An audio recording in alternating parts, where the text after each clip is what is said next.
Okay, in the early 14th to 15th century, mathematicians were very, very comfortable with the kind of system of numbers that they were using, the real number system, the natural numbers, the set of integers, until we started having some radicals that put all mathematicians to a point of confusion.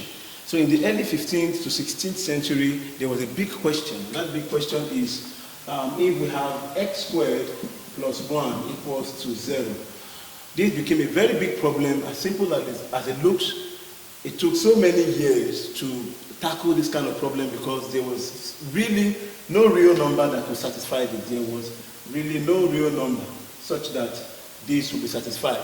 So the question is, while this was solved, x squared plus 1 will be solved to give us x squared equals to minus 1. And from there you say that x will be equals to the square root of minus 1. You can say plus or minus if you wish to. You can take this off if you wish to. Now, let me just leave it there. So this became a very big question because the answer to this is not found in the real number system. And that is, if you were to do that in your simple calculator, you will see math error. Now this gave birth to another system of numbers, and that system of numbers is what we call the complex number system.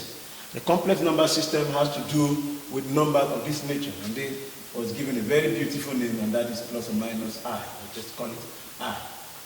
So, or J, some textbook we call it J. Now, that single number you see there gave birth to a whole new system of number, which we call the complex variable. Sometimes it is always represented with a Z, and that is equal to A plus IB. So this is a complex variable. This is a complex variable. Is a complex variable. This is the part we call the real part.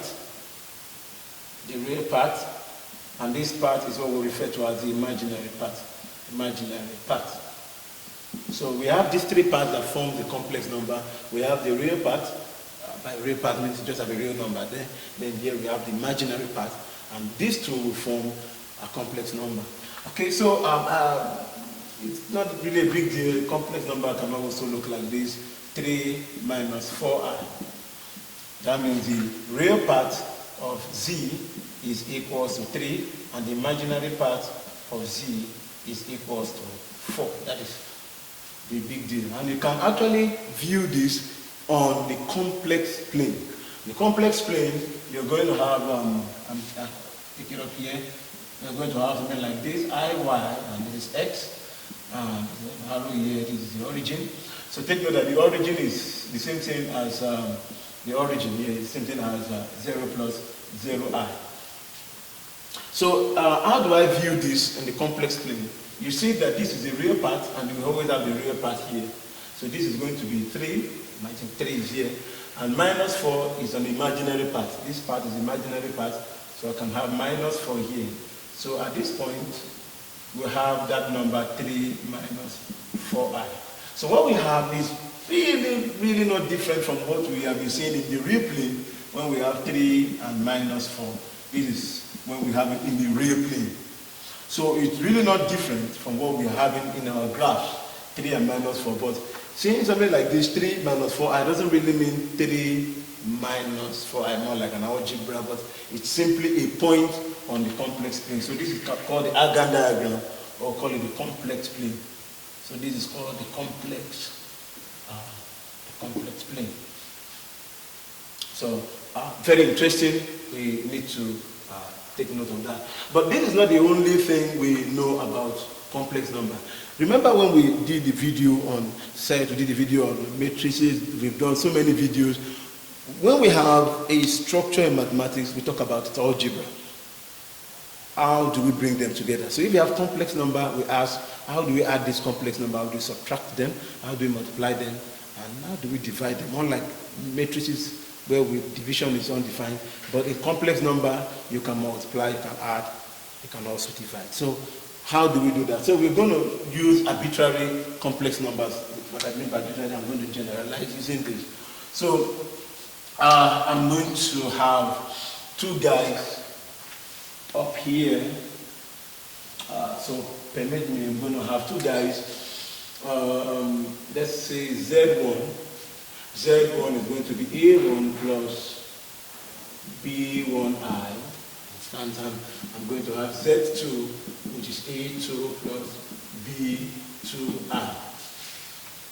Before we go into this, the algebra of this complex number, we need to know that they actually form a group. We can actually have a set which is binary operation. If you watch my video of groups on my YouTube page. You see, if we have I, which we have agreed that is minus 1, square root of minus 1, I squared is going to give us square root of minus 1 times square root of minus 1. And we know that from our rules of sort, that square root of minus 1 times square root of minus 1 is going to be minus 1. So, meaning that I squared is equal to minus 1. I think we should go over to I cube. I cube is going to be I times I times I. And we already know that I times I here actually give us minus 1. So this is minus 1 times I. So I times I is minus 1, and we have I, which is going to give us minus I. So I cube is minus I. Then we have I4. I4 is going to be I cube times I. Agree with that? It's going to be I cube times I. Or maybe let's take I squared times I squared. By indices, that's I4. So this I squared is going to be minus 1, as we agreed earlier on. And I squared is going to be minus 1. So that at the end of the day we have what? Just 1. This is all we have. Sounds funny, but that is true. The set is just this. The set just has to do with I, which is minus 1. Sorry, I, which is I itself. Then we have I squared, then we have I cubed, then we have I4. So the set is just this 4, which is actually equals to I minus 1 minus I and 1. You asked me a question now. So for the whole of complex values, we only have these 4? Yes. Okay, you asked me a question. What of I raised to the power of 302? What of I raised to the power of 40? What of I raised to the power of, think of any number, 1006. Sounds awkward, isn't it? They are all here. I'll prove that. I raised to the power of 302 is the same thing as what? It's the same thing as I raised to the power of 2 into 1, 5, 1. Is that true? Yes, 1, 5, 1. Okay. And we know what is I squared. I squared is simply what? Minus 1. So this is going to be minus 1 raised to the power of what? 151. And we know when you raise a negative number to an odd number, it's going to give you minus 1. So it means I raised to the power 302 is minus 1. I'm sure you're already having the answer to this already, isn't it? I squared into 20, isn't it? That's going to give us what? I squared is what? Minus 1 raised to the power of what? 20. A negative number raised to the power of even number is going to be what? Positive. So that is just 1. So I raised to the power of 40 is 1. That is the exercise. You want me to do that for you? These are even numbers. Why don't you take something odd? Why don't you take something like 27? Let's say I raised to the power of 27. Let's do something different. How do we tackle that? I raised to the power of 27. Yeah, give me an idea. I cube. Good. I cube. 9, right? Isn't it? And I cube is what? I cube minus is, yes, Minus I. the minus I. And this is 9. And we have another problem there. Okay, but this is already odd. So what do we pick up from there? This I is about 9. Yeah. Is it okay to say, since I is the root of minus 1? Yeah. So, are we cool with that? That's true. So, this is minus 1. Then I is in the power of 9. I think we need to break that down again. I cube. Oh, sorry. Yeah, correct. So this is going to be minus 1, minus I, minus I, minus I.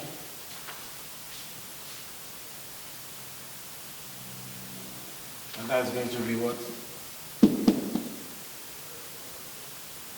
Minus, minus, minus, minus, positive. So this is going to be what? I cube, which is what? Minus I. So the whole of I-27 is actually minus I. So I whatever. They're all fine.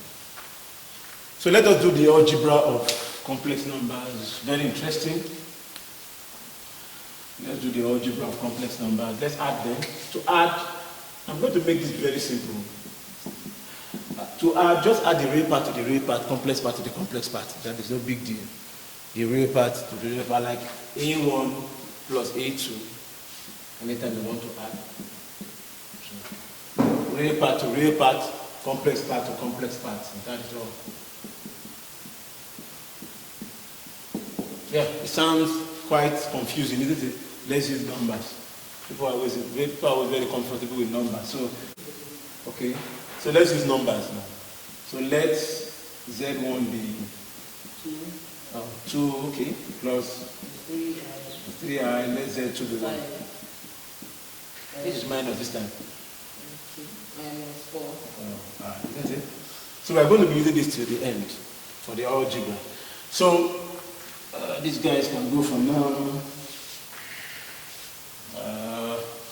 So Z1 plus Z2 is just going to be the real part and the real part. And that's 2 plus 5, and that is what? 7. Isn't that? Then the real part, sorry, the imaginary part and the imaginary part, that's going to be what? 3i minus what? 4i. I'm not like collecting like terms. So that gives you what? 7 minus I. Okay, so subtract. Can you do that very fast? Very fast. So the real part minus the real part, that's 2 minus 5, and that's minus 3.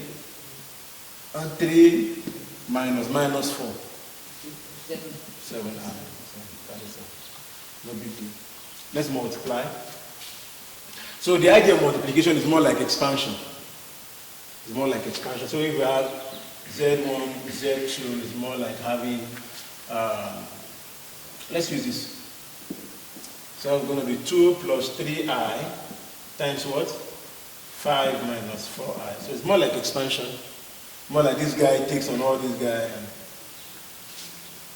And that's just a big deal. Okay, so what do we have? That will be what? So I'll go up. I'll go up. So this guy, take on all this, that will be 10. 10 minus 8. 8i. That's 2 times 5 and 2 times that. Okay? And then this time all of that. Plus 15i. 15i minus 12. I squared. Okay, so that is actually Z1 and Z2. Commutative anyway. Z2, Z1 is going to give you the same thing. So that will be 10 minus 8 plus 15. I'm sorry. Minus, these are like terms. So that will give you what? Plus 7i, right? Then this is going to give us, remember I squared is minus 1. So that's plus 12. That plus 12. I know this is real. This is real, and this is real. So 10 plus 12. 10 plus 12, so that is 22. 7i. And that is the same thing as Z2 minus Z1, unlike matrices, so these are commutative. You can take a look at that. So let's deal with division and begin to round up. Division, Z1 over Z2, how do we do that?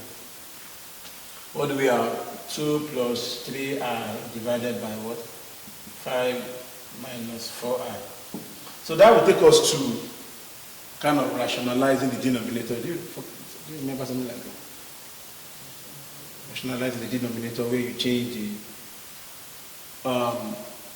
the denominator. Okay, I forgot to tell you something. How can I forget this? It actually has its conjugate. It has what's called the conjugate. The conjugate is more like a reflection on the Z plane. It's more like a reflection. I'm going to show you that. More like the reflection. So we put a bar on this. It's just to change, just to put this as minus. So this becomes A2 minus B2I. So this is the conjugate of this. It's conjugate. So just take a look. Just conjugate. It's a reflection on the complex plane. If you were to have something here, this becomes its conjugate. So if this was something like 4 plus 4 and 3i, for instance, this is going to be automatically 4 minus 3i. And that is true, because this is minus 3i, this is 3i.